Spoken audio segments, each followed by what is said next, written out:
Toby's afternoon off. The engines of Sodor are very friendly. And no one is more friendly than Toby. Toby is a happy, smiling steam tram with lots of friends. There's Mavis at the quarry, Salty at the docks, and Thomas. They're all Toby's friends. One day, Toby had finished all his jobs early. He was going to spend the afternoon at the farm. Toby loved visiting the animals. As he was about to leave, Sir Topham had arrived. "Toby," he said, "I have 3 special jobs.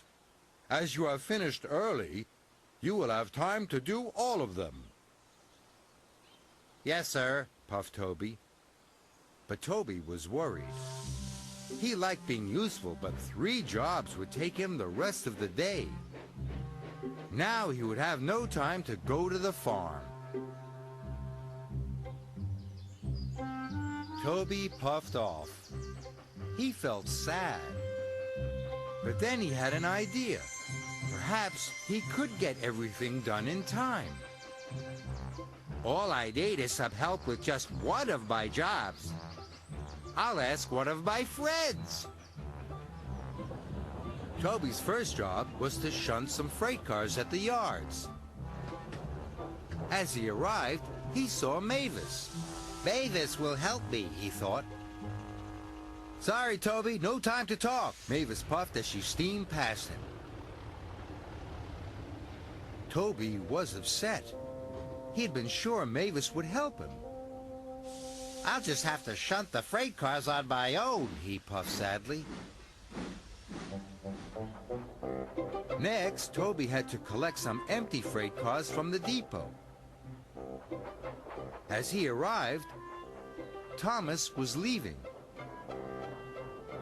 "Thomas!" called Toby. "Wait!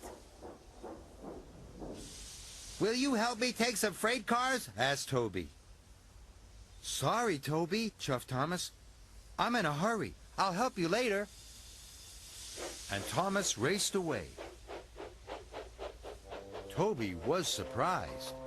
Mavis and Thomas had both rushed off very quickly. Now he would have to take the freight cars to the coaling plant himself. It was getting late. Toby was worried he wouldn't get to the farm, and he wouldn't get to see the animals. Once Toby had delivered the freight cars, he rushed to his last job at Brendam Docks. "Perhaps my friend Salty will help me." But as Toby arrived, Salty was rushing towards him. "Salty!" cried Toby. "Stop, please!" "I have to help Cranky unload lots of cargo," puffed Toby.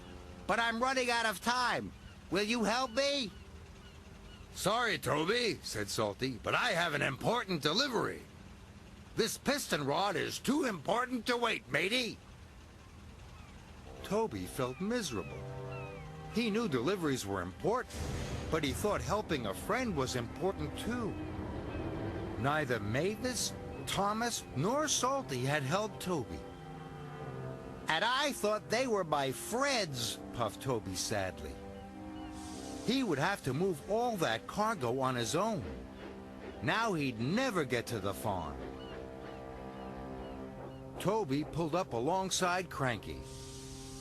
"What are you waiting for?" cranked Cranky. "I'm here to pick up the cargo," said Toby sadly. "The ship's been caught in rough seas," Cranky snapped. "The cargo won't be here till morning." Toby was delighted. Now he'd have time to get to the farm. So he raced off. Then Toby saw Henry in a siding. "Where are you going in such a hurry?" wheezed Henry sadly. Toby told him all about wanting to go to the farm, and all about Mavis and Thomas and Salty. "I thought friends helped each other," Toby wished. but they were all too busy to help me. That's because they've all been helping me, puffed Henry. Toby was surprised. I broke down, said Henry, so Mavis brought my special coal. Thomas took my passengers, and Salty brought me a new piston rod. Toby knew he had made a mistake. Mavis, Thomas, and Salty had been helping a friend after all. They were all helping you, gasped Toby. Toby felt very silly. Is there anything I can do to help you, Henry? He asked. Henry was surprised. But then, you won't get to the farm to see the animals, said Henry. It doesn't matter, said Toby. Helping a friend is much more important. What can I do? Henry asked Toby to take his passenger cars to Knapford Station. Henry's cars were very, very heavy. I don't know if I will be able to move them, said Toby, but I'm going to try. Toby coupled up to the passenger cars. He heaved and hauled and puffed and pulled. At last, Henry's cars began to move. Henry was very pleased. Thank you, Toby, he called as Toby puffed away. Sorry about your afternoon off. But Toby didn't mind. He was helping a friend, and that was better than an afternoon off any day.